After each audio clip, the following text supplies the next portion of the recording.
Today on Elders Touch, I'll be showing you guys how to remove the memory card and the SIM card from the Samsung A21. So first, you're going to need a SIM tool. If you don't have one of these on hand, you can actually use the back of an earring or a paper clip in some cases to take the plate out. Next, you're going to look at the phone and you're going to find a little hole that's on the body. In this case, it's on the top left part. And you'll see a cutout and then the little hole right there. So now what you'll be doing is you're going to be taking that SIM tool and you're going to push into that hole. I'll show you guys right here. Now when you push it in, the plate will pop out. That plate is where you're going to place the SIM card and the SD card.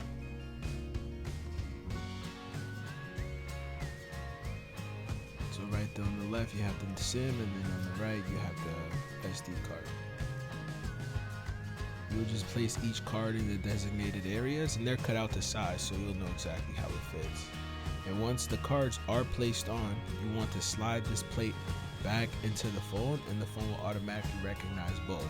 In some cases it may ask you to restart the phone, but that's it. There you have it, and now your SIM card and your SD cards inside of the A21. Thank you guys for watching. Make sure you share and subscribe, and I'll see you guys in the next video.